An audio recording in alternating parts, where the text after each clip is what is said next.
I've been of two minds about Jordan Peterson for many years. I've been sort of like flim-flamming between treating him with really quite a lot of suspicion, and then also being somewhat interested in what he has to say, and also perhaps not treating him with as much suspicion, and rather, I think a lot of the time, like what he says it in really quite an unfortunate way, and in a way that is provocative or either deliberately provocative or unwittingly provocative.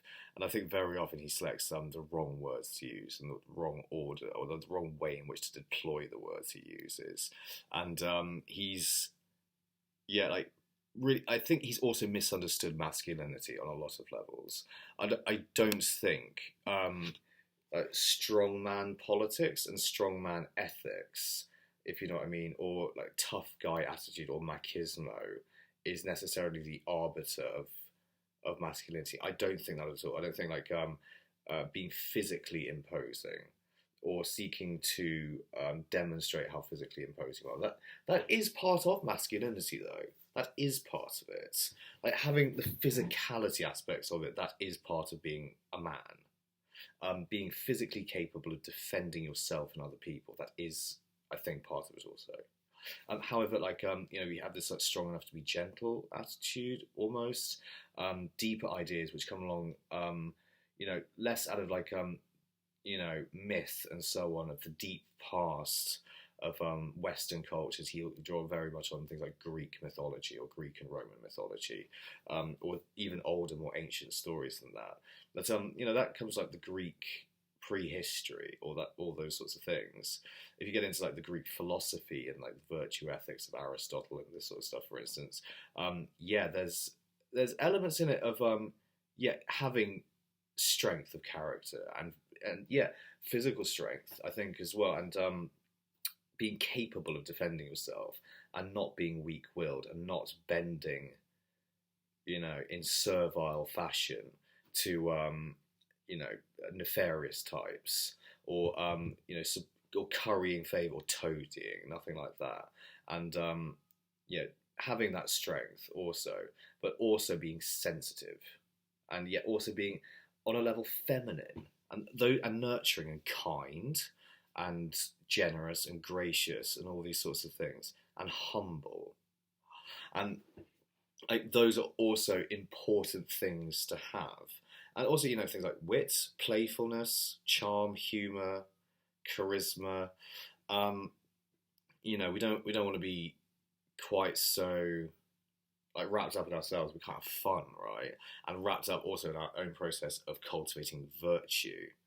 And I think there's a hell of a lot to be said for virtue ethics. I don't think Peterson really ever says quite as much about it as I would like him to have done, particularly not as a Christian, and particularly not as someone who he goes on and on about myth a lot, and it's very much informed by his study of Jung and I think to a lesser extent Nietzsche and stuff like this. But I think on another level, he's become a very easy target for the reactionary left. And there is such a thing as the reactionary left. There are right-wing moderates, there are extreme right-wingers, there are left-wing moderates, which I formerly was, if I'm not in the right wing at the moment. I think I'm still in the moderate left wing. I think that's where I put myself. I do believe in broadly egalitarian politics, politically, socially, and economically egalitarian. And I was going to do sort of a video earlier on today about sort of reappraising the idea of the equality doctrine, or doctrines, if you like, and things like, well, we don't need absolute social equality. We don't need everybody to be treated exactly the same as society, because for certain groups within society, certain laws apply, whereas they don't apply to other groups, if you see what I mean. Abortion laws, for instance, don't apply to men. So, there's that element of things. And when you get into this sort of political thinking, which isn't seeking to rouse any side or rattle any particular cages, I think a lot of people just drift from it.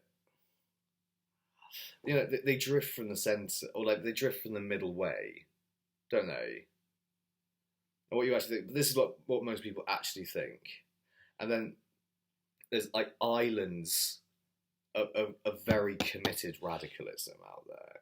But that's a very small minority in society. Most people are not like that at all.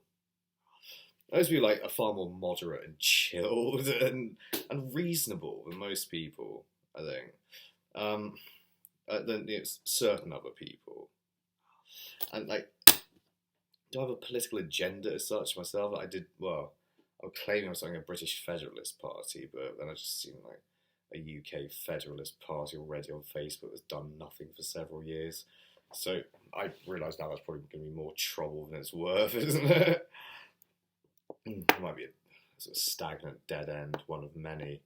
But on a level, I don't like this Pankaj Mishra guy, because he's just writing every single thing that the radical left want to hear, and I know he's doing it.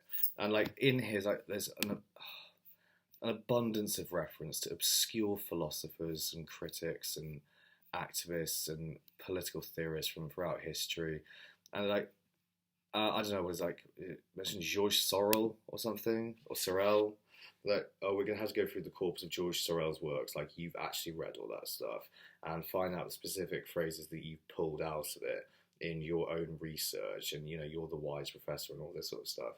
You're also going to poo-poo Jung, who was, a profoundly more highly regarded intellectual than, frankly, you are. And, just blithely write it off as, something pretentious, is it? Or whatever the fuck you said, which was frankly pretentious, I'm sorry to say. And then there's criticising William Butler Yeats while you're at it. Okay. And da-da-da-da-da-da-da. And oh my god, there's 50 fucking names per paragraph. Ayn Rand, I can just go through the names. Ayn Rand, Jung, Peterson, Campbell, Monsieur Eliades, Solzhenitsyn, Vladimir Putin, name drop, name drop, name drop, name drop, name drop. A bit or two of that, an undergraduate essay. That deliberate, farming that out, that sort of content out to idealistic undergrads of a certain political persuasion, because we're all left wing. Let's face it, we're in the university. By the way, if the Conservatives legalise cannabis for recreational use, I might, depending on how easy it is for me to get hold of medical weed in Britain, I will or will not vote for the Conservative Party. If they either decriminalise or legalise marijuana, cannabis for recreational use in Britain, I will vote for the Conservative Party. I will. This is and that is purely from a standpoint of deep economic pragmatism and the sense and the knowledge that it is absolutely vital right now for our society's continued prosperity. And so is that also you're not actually interested in prosperity, it seems, or development, or making our societies more sustainable, better, but also growing them, and making them yet more prosperous. Lifting people out of poverty, dragging them out of poverty if necessary. It will give you a great nice house and so on. Not a mansion possibly, but a nice place to live for everyone. I'd like to see that sort of world. But everyone's basic needs are provided for. Well, not dragged out of poverty, if you want to, go live in the woods or whatever it is, in the sort of noble savagery which, on a level, the left venerate. Bizarrely, it's all medievalism, new medievalism, and all this sort of stuff. Go back to living a more simple, rustic life. In the sort of vegan utopia or whatever it's going to be, in the sort of vegano-communist utopia, when we finally get that from the capitalist, fascist, racists. So both sides, both extremes, are as bad as one another. That is my opinion of this politics. the people in the middle, like most of them, like they they don't give a fuck about extremes at all. They give a fuck about their own lives though, and they're drawn like to one position or another. I think, or one side of the political divide, which I think is just a whole like crock of shit in itself anyway. And it arises out of this divide and rule idea by well, British monarchs actually when they were making concessions to Parliament, and in the process of that, set up like the Whig Party to serve the needs of the aristocrats, and the Tory Party to serve the needs of the emerging bourgeoisie, and then the Tory Party got banned from Britain for about 50 years or so, or 60 years or so. The Whig oligarchy when the Industrial Revolution happened in Britain, and we have dark satanic mills popping up all over the place, and then a resurgence of Tory politics and the rise of trade unionism. But it's a false binary. We need to meet in the middle, and we need to be united, as people, more like to get a fair shake for what we want in society as workers, and to to ensure that society upholds the principles upon which it's founded. To make sure that we don't become socially hypocritical as a society, and make sure that we do stick to our principles, while also hopefully benefiting from innovation, and benefiting from new technologies and invention and science, and free inquiry and all these great things which we've also allowed and developed here and sponsored, and and greatly enriched ourselves and actually the world in doing so. We did develop the laws of motion here in Britain. We did that. We developed the jet engine and penicillin, and we invented the computer and all this sort of stuff. I'd like to blow our own trumpets too much, our own trumpet too much.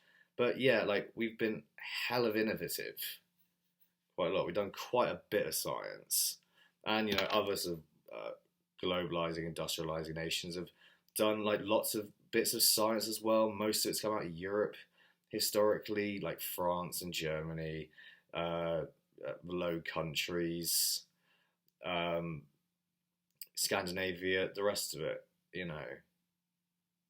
It's and of course Spain, Italy, like Galileo, Da Vinci, and whoever else, contributing to this, like,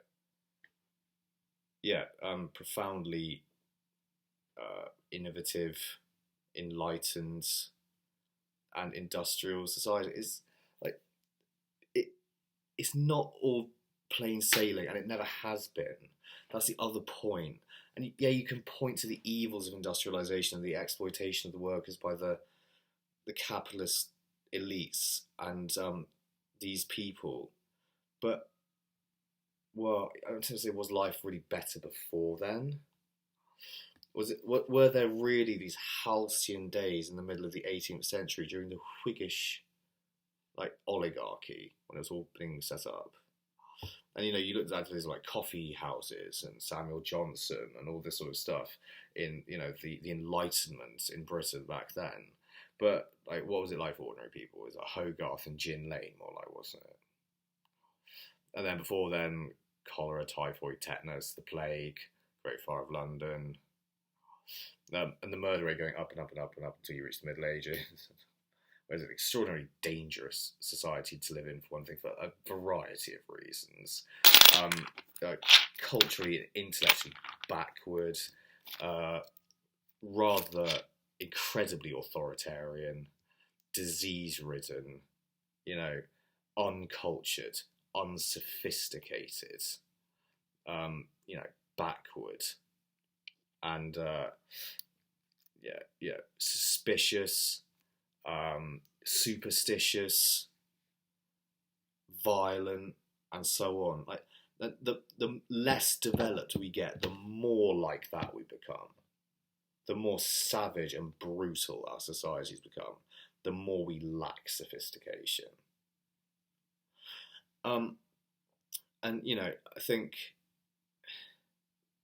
yeah, it's where exactly am I going with this? On the one hand, yeah, oh fuck, this is it. This is so it. Like they don't know what they want on the radical left. They don't. They don't know what they want at all. Like he'll criticize someone's veneration of noble savagery, and I think in like ideas of noble savagery, the emphasis is very much on the nobility in it, right?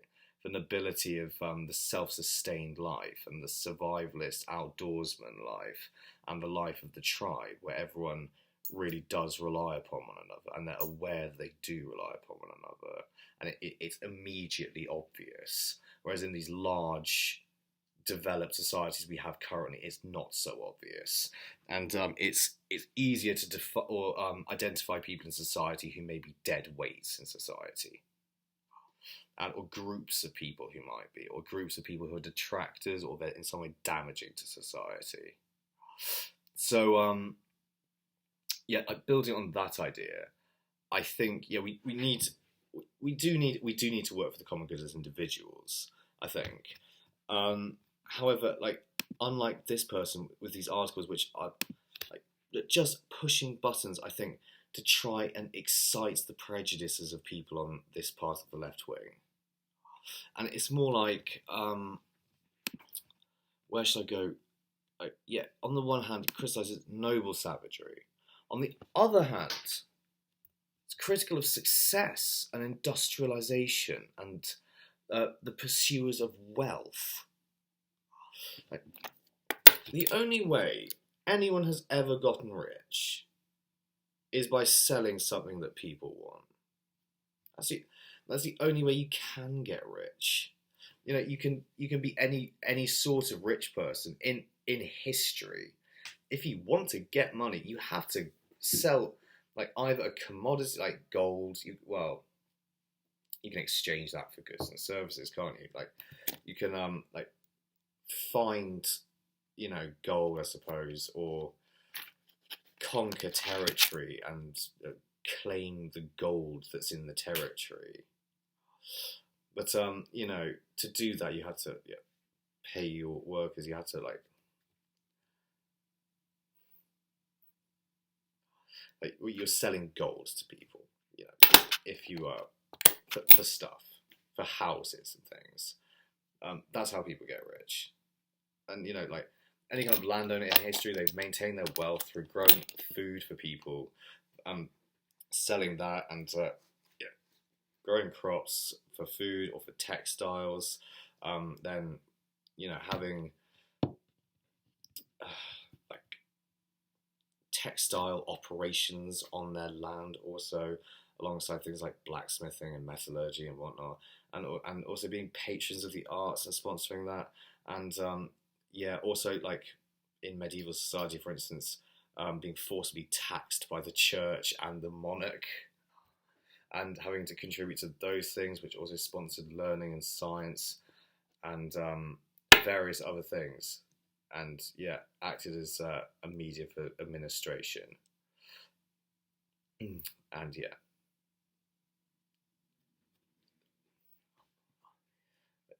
the reality, the political reality, on a macro political level, on the level of the whole polity or the whole political environment, it always works its way towards a compromise, and it always does end up on a level being democratic, I think. It rarely, well, unless it's some exceptional circumstance in a time of war, I think, or a time of plague or something like this, I think there usually is, or a time of mass hysteria.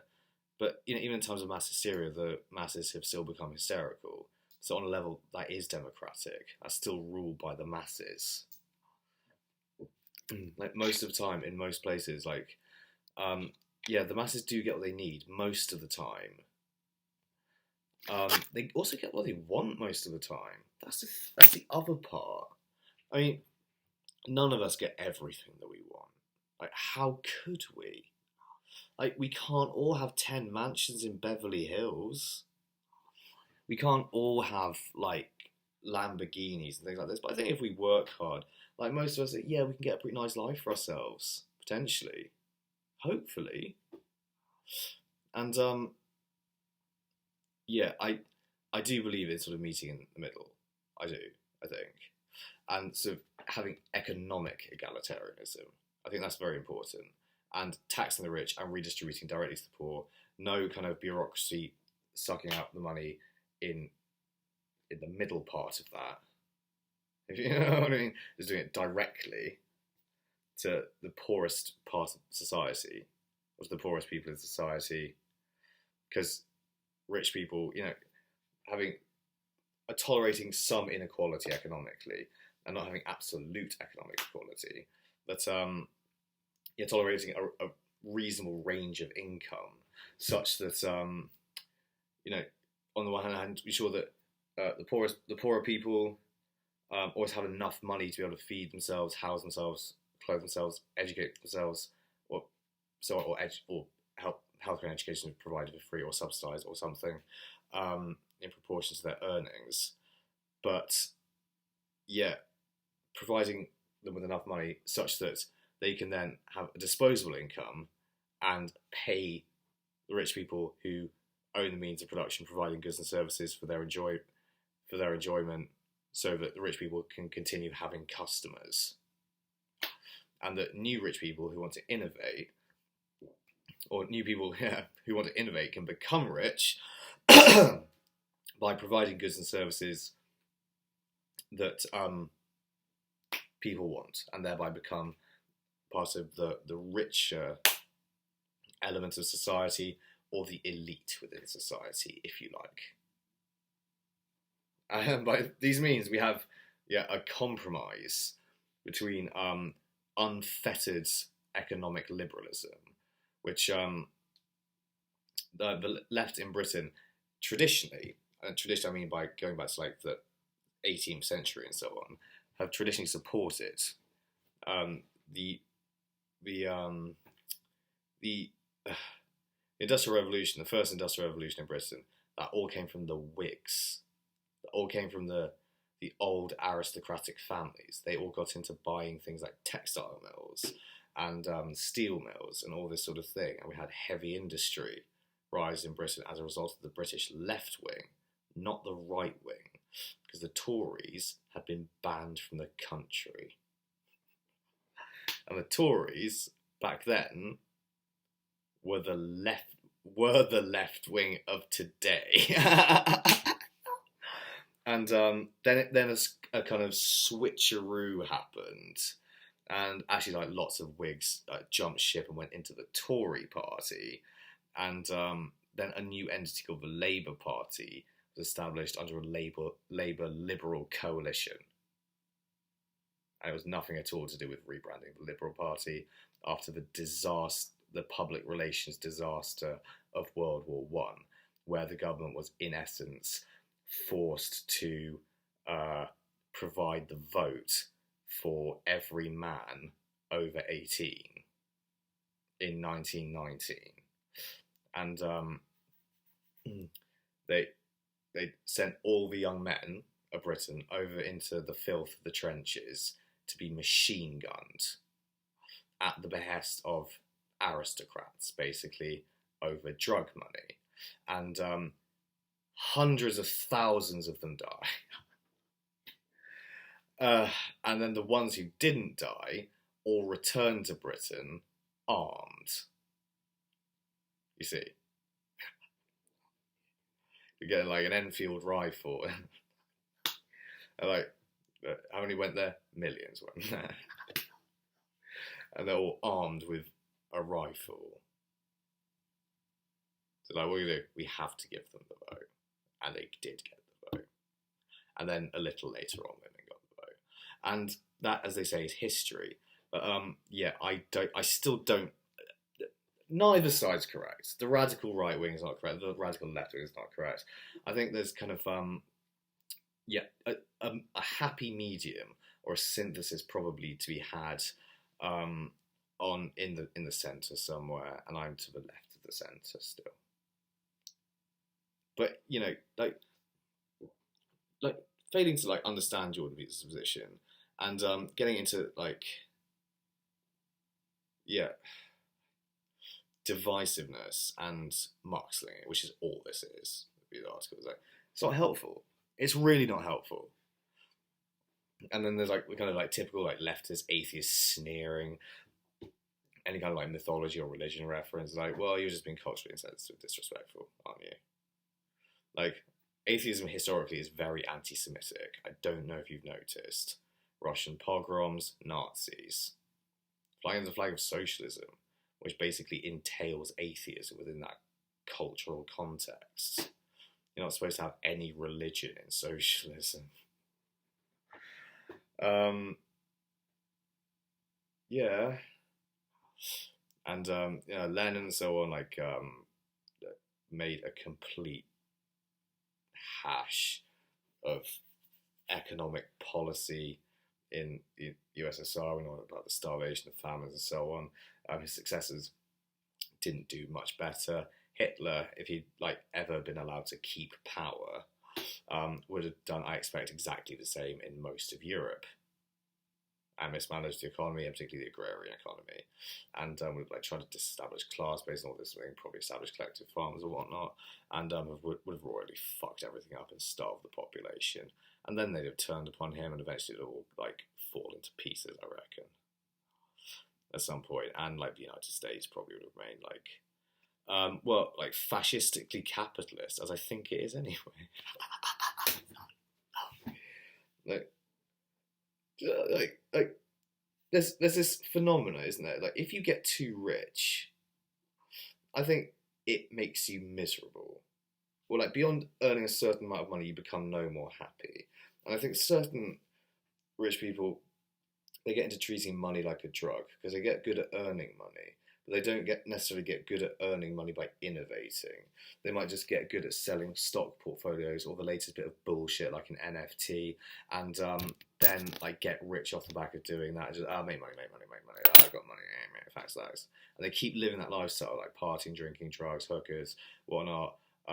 Like Lamborghinis and like watches and like designer clothes and bullshit, and there's like money, make more money, and then they're like 50 eventually. They're like overweight, like tucking into like yet more fucking like lobster or whatever it is, or fancy food, and like the Ritz Carlton, and then they're like, I've done fucking nothing with my life. It's like, well, yes, you have. You're a piece of shit.